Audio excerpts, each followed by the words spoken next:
Okay, so yesterday I already blocked out this second Carving Fusion World of Woodcarvers gnome and mushroom piece. This is a burl that I did. Still got a lot of work to do on it, but today we're going to focus on mushrooms because I think on the first video that I made, I didn't really focus enough on how I carve the mushrooms. So the mushrooms can be two pieces. So you got the cap here, like these are all caps, right? And then you got the stalk here. So, or you can just carve one mushroom out of one solid piece of wood, so make the cap and stalk all attached. So I might try and do that today too. So for this piece, I think I want to carve, let's see, 1, 2, 3, 4, 5, maybe 5 mushrooms. So 1, 2, 3, 4, 5. Let's get the camera in the overhead and get it set up. But I will say, I'll show you guys right now so you get a close-up. This is a brand new Kutzall Extreme Flame Burr. I'm running on a Dremel 4000 with a Dremel flex shaft. And if you want to get these Kutzall burrs, this is my go-to burr right here, this baby. Multi-purpose burr. If you want to get these, just go in the description below. It'll take you to the Kutzall site. You save yourself 5%. So let's get the camera up in the overhead. So I think I want to focus on this. These mushrooms here, these smaller ones, is going to be rounder, and I'll quickly touch on carving these, but I think I want to focus on this bigger mushroom cap, so you can see the, whatever they're called, the little mushroom flap things, fins or whatever they're called on the bottom. So this is a solid piece of wood there, the center's in there, so there's a good chance that this could crack, but I think it's pretty dry and I think it's pretty safe. So you look at your mushroom cap. I'm going to look at this. I'm going to decide. So you want it to be not just like, I don't know if you guys saw my first video, but I did one that kind of looks like an egg, like a fried egg. But you want it to, I don't want these, like I want part of these fins to be, let's see here, how I do this and explain. So we got a bigger piece here. This piece is just going to be flat here, right? So here will be our center part right here. Okay, so we got our center part right there. And it's flat here, so all this wood here is going to be removed to making it like a slope down like that. But this piece, I want to lift it up. So that's how you can see the fins, right? Okay. So that's a little bit too dramatic there. Bring it down a nice slope. So this is going to be carved. All this wood here is going to be carved away, right? And it's going to be lifting up, and that's where you're going to see the fins underneath here. And this side's going to be down, so it's opposite. So all this wood here is going to be removed on that side, if that makes sense. Then all this wood is going to be removed on the where you see the fins. Does that make sense? Remove this wood all in here, and give it a nice, like a nice scoop inside here too. Anyways, sometimes I have problems explaining things. I hope that made sense to you. I'll just start carving, and I'll do a voiceover. So you'll see this side will be up, and then this side will be down. Up, down, up, down. Frisbee. All right, so here's the voiceover. It's easier to do the voiceovers than having you guys listen to the fan and the Dremel grinding the wood, because I grind it so hard. The only problem that I really have with the voiceovers is because sometimes I forget what I'm doing in the video, and well, I just don't know what to say. So anyways, let's just try and get this voiceover done. And I don't know what I'm going to say. So there you can see I'm rounding off that bottom side to get the fins, whatever they're called. I'm just going to call them fish gills. Get the fish gills to pop up. So it's like one side up, one side down. This is it's bone dry cedar. It's tight growth. I'm not a big fan of carving wide grain wood. So meaning tighter the grain wood, I think it possibly holds better detail, unless it's like basswood or wood like that. So it's just basically, all you basically got to do is give your mushroom cap any kind of shape you really want to give it. It's all fantasy. It's all up to you. It's all up to your imagination. Fantasy, that's why I like carving fantasy stuff, because, well, it doesn't have to be anything. So if you're I've said this on lots of my videos before, but I think if you're going to carve a bear, well, it should look like a bear. If you're going to carve a dog, it should look like a dog. But if you're going to carve a fantasy mushroom, it can look like what you want it to look like. And you know why I did? Yep, thing there goes. Why I did this gnome challenge with the mushrooms is because I know for a fact a very beginning wood carver can do it. You know, you might think, oh, it's a little bit too much for me. I don't know if I can carve a mushroom or carve the gnome. Listen, if it, listen, please, you can do it. Just put your mind to it. Have fun. Let the bird do the work.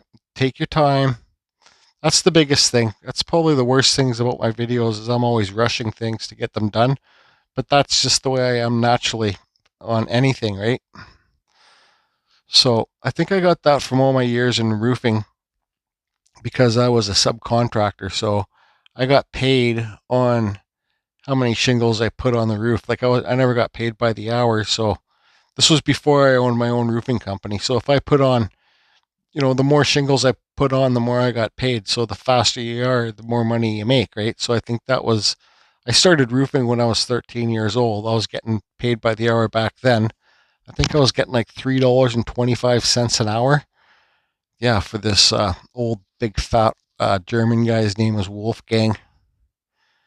Yep. Had to carry whole bundles of wet shingles up 2-story ladders on my shoulders. 13 years old. Yep. Roofing's a hard job for sure. When I had my roofing company going, it was pretty prosperous. I was always busy. I guess it was. I was even working Saturdays and Sundays. I guess it was a Sunday when I fell off the roof. Um, but what was that leading to? Yeah, it was. It was the company was doing really good. At one point, I had like 3 crews on separate roofs doing jobs for me, and I wasn't really on the roofs anymore. I was just basically doing the quoting and getting materials ordered and just keeping everything running smoothly. So there you can see I got the curve on the mushroom done. I really haven't really carved too many morel mushrooms, but those are neat too. The lady came over here. That last gnome with the mushrooms I carved for the challenge. I posted that on basically all my social media platforms. I don't post that much on my personal page, but I wanted people to see it, like my friends from around here and stuff like that. Like 10 ladies wanted to buy it. So I told one lady, she's like, how much is that? Because there was a girl from town here. Well, anyways, she's like, how much is that gnome thing? I said, well, it's not for sale because it's a gift for a YouTube challenge. Because somebody's going to win it and I'm going to mail it to them. So make sure you try and. Anyways, she's like, how much? I said, well, it's not for sale, but it would be $300. I wouldn't sell it for a penny less. And she's like, oh, she goes, if you can carve a fairy with it, if you can include a fairy with it, I'll pay you $300. Sold. I thought to myself, I'm like, what? I it was kind of harsh of me, but I says, well, if you want me to carve a fairy in it and call it sold, it's going to be a lot more money than $300. And once again, it's not for sale. And she's like, well, can you carve it? I said, did you not hear what I said? It's not for sale. Some ladies are like, do I really want to buy this, Jordy? Can you PM me, like private message me? I'm like, well, if you want to buy it that bad, you could probably private message me. That makes any sense? So I don't know. I like carving things. I don't carve to sell. I carve because I enjoy it. There's the Peterblair sanding mandrel. And there's some emery cloth. I do 4 sheets emery cloth for the beginners. For the beginning wood carvers, emery cloth is like that cloth back sandpaper. And you can get the Peterblair sanding mandrel. I think he's still, I haven't talked to Peter in a while, but I think he's still selling them, making them. If you look in my description below, you'll see his email address, Peter Blair. You can just email him, ask him how much he charges. No, it goes up and down because shipping. So yeah, that's a big time saver. And I think I got 80 grit on there. And because, oh, so here's my micro carver, the master carver, micro carver. This is, the Dremel runs, I think, at 35,000 RPMs, more like a tugboat compared to this. This runs at 45,000 RPMs, I believe. If you guys want to see somebody use this lots, just Carve Rob uses his all the time. Ben's studio on the lake has Ben's studio in Lake, I'm sure he has a Dremel. There's a cheap Chinese burr. Ben uses the micro carvers. I think he's got the new ones that are the Ram brand, but they're a lot more comfortable than the Dremel, and they carve faster too. Just not, you can't carve as heavy. And it just showed you how easy it is to put in and take out the bits just by a click of the thing. So I thought I was filming, but I wasn't. So it's like the rising sun. It can be. So this is how I do the lines. I just kind of start off with the thing. Then I fill in the spaces, because if you try and go all the way around, it's like the rising sun. It's super. The rising sun is a harder thing to draw than it actually looks. So you just do that X and then fill in all the spaces. It's okay if you overlap them. Who cares? It's just the underside of a mushroom, right? There's just an example. So that's how I did it, that big one, because I wasn't filming. Right, so let's talk about this stock now, I believe. Oh yeah, something you don't see me use very often. Hand sandpaper. So the better you sand these things, the better you're going to get the grain to pop, and the better they're going to look. So I only did it down to 240 grit, but you can go up to 500 grit, whatever you want to do. Spit test. So now let's get the stock in here. So that's a piece of cedar. Just a piece of branch I found on the beach. So I'm going to make this stock kind of round shape. So there you can see there. Just gives it more texture, giving it curves and rounds and not just straight up and down stock. So I'm going to cut that out round, then the other side back. Get rid of the depth first on both sides, then I'll make it thinner how I want to.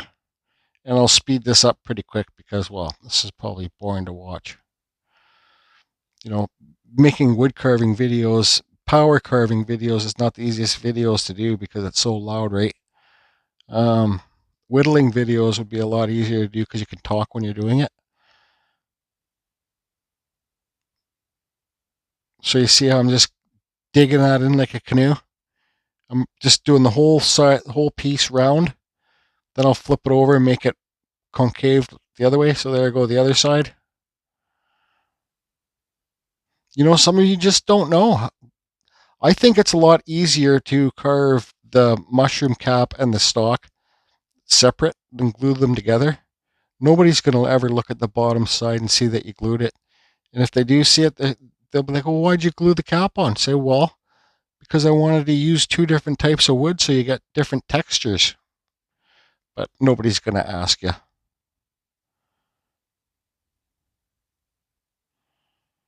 So see that? It's just a swooping thing. Just give it some more textures, some more curves. Just gives it more character. And just have fun. That's the bottom. I say it in all my videos, like, just have fun. I don't do this YouTube for money or try to get fame or anything like that. I'm just not interested in it. I do it because I'm having fun. And it's therapeutic for me, and it's part of my healing process.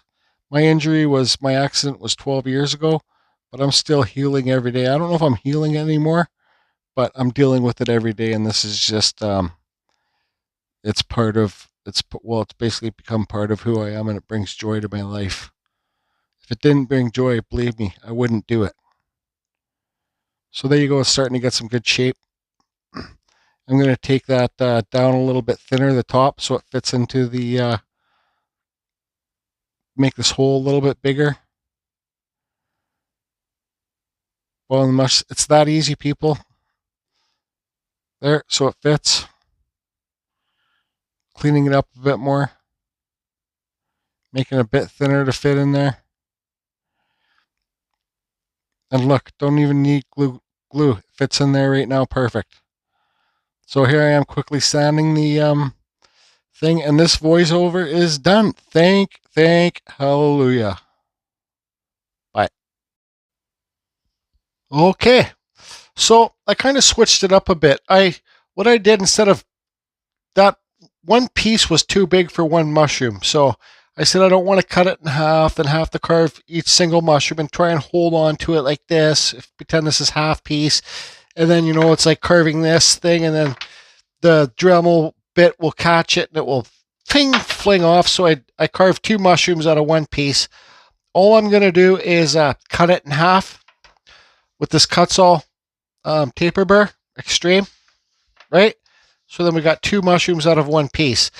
Somebody like Just Carve Rob, he'll make a little dowel in the bottom of this and glue it in there, or a screw. I think Ben Studio and Lake will do that too.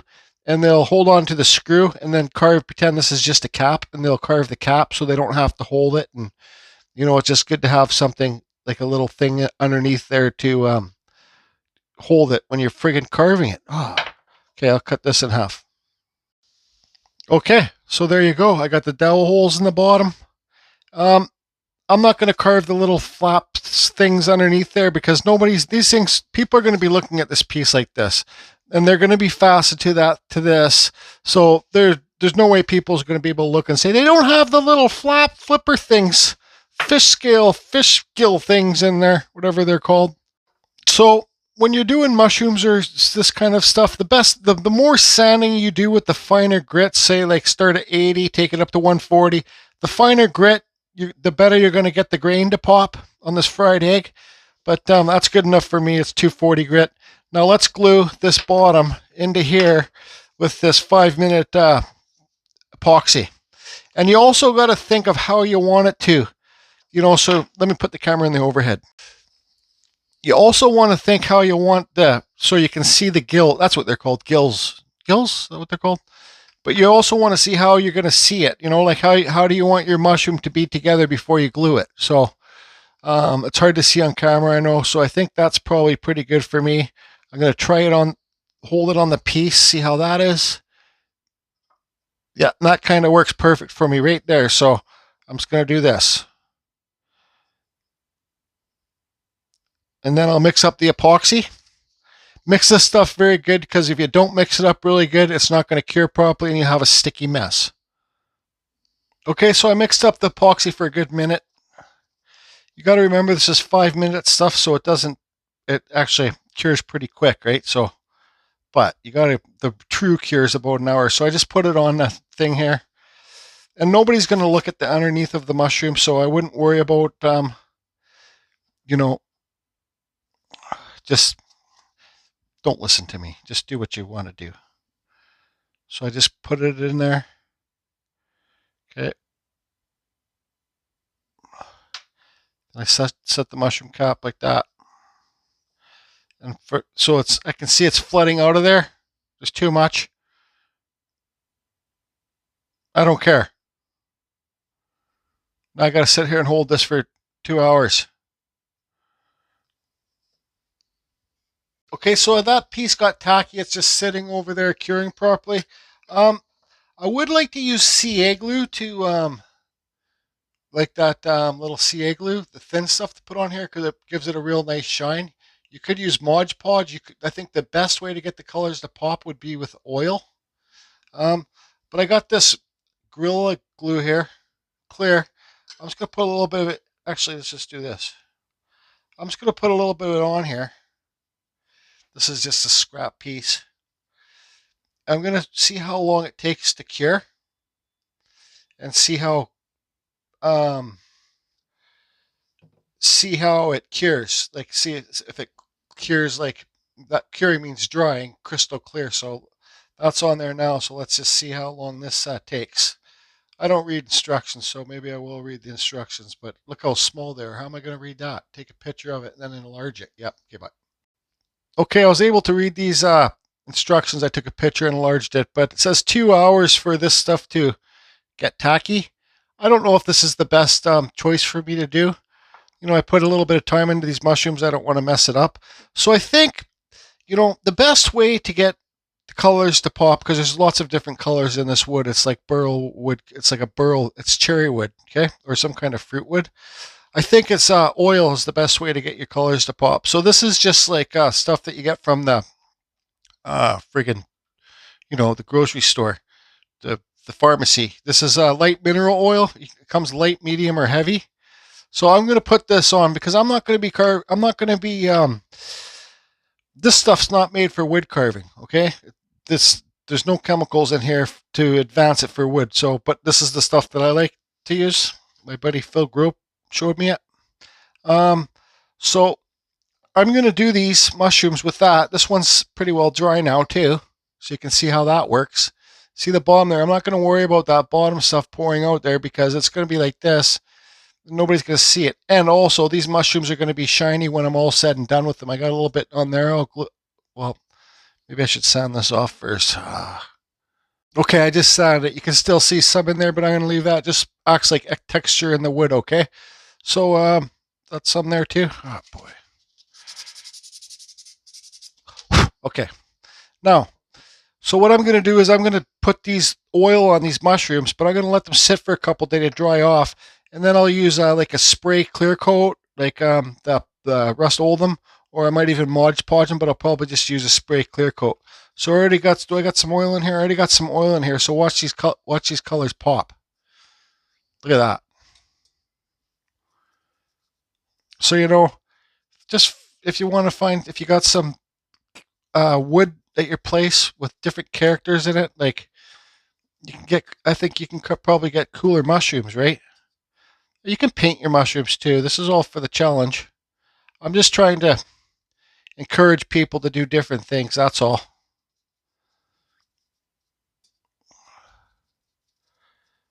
Okay, so make sure you get it all the way around there.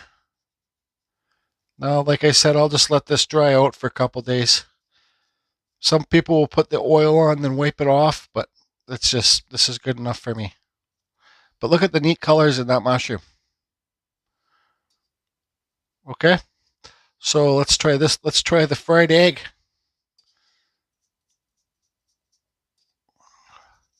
This is Western red cedar, so look how much that oil sucks into that wood. Look, looks almost dry. Fried egg mushrooms. Come and get it. Actually, it's kind of neat that this one's kind of gone orangish color because, well, that's the color of chanterelle mushrooms. If any of you guys saw when I went mushroom picking with my buddies, my buddy Tim on Vancouver Island, that was a terrible experience. So we got the stalk too. This stalk is cedar too. There you go. So that's basically pretty well it for the mushrooms. I hope it's helped you guys been able to carve some. You don't have to do the bottom things in it. They can be very basic. This challenge can be a very basic thing. I'm just kind of going overboard because, well, I'm taking a break from chainsaw carving and I'm just having fun, right? Because that's the bottom line. Is have fun. If you're not having fun, why bother do it? Why bother doing it, right? Chainsaw carving's kind of seemed like it's turned to a job for me. And well, I just need to take a break from it. And also, my little Echo 2511's broken, so I'm just waiting to get it fixed. And I also bought a new one, so I don't have a 251 to carve with right now, and I love carving with that saw. I call it the best little piece of crap saw there is.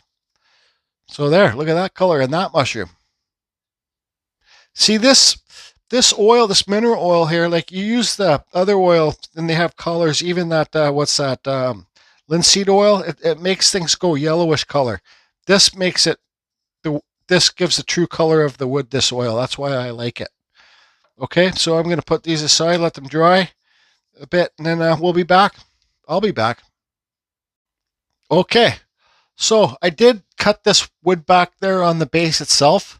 I do have a dowel carved in the base because that's where I want this mushroom to go. It's just so big, right? This is dollar store stuff. I think they're barbecue sticks. You know, you put the beef on there, skewer sticks or whatever. So that's how I use this to dowel it into the piece when it's done. So let's get these little mushrooms and we'll kind of place them somewhere here. They might not stand up. I always have a problem with things standing up. So there's one mushroom. And then we'll put another one back here. Okay, where's just the carve Rob gnome? I'm going to carve a gnome tomorrow. I'm not going to film it though. You guys have, there's lots of videos how to carve gnomes. Okay, so let's see here. Yeah, this is the problem I always have. But it's okay, Jordy. Calm down. Calm down.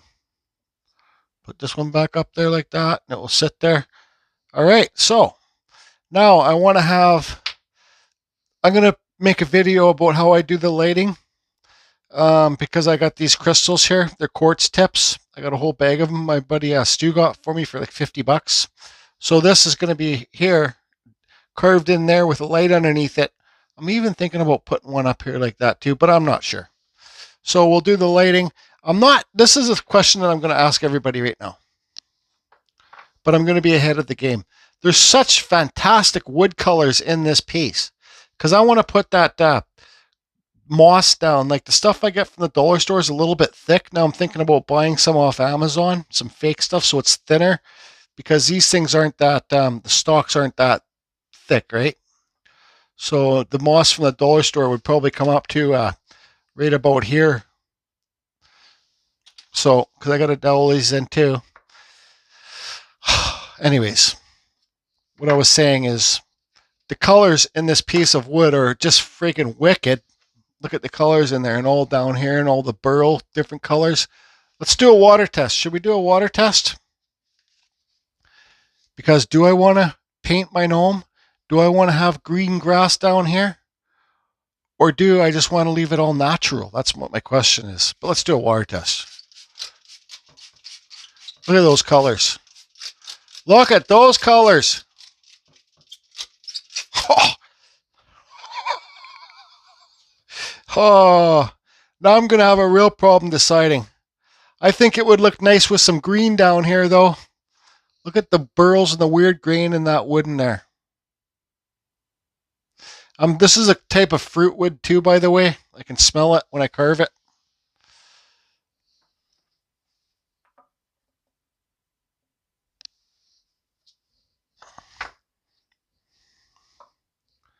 Yeah, I think it needs some green grass.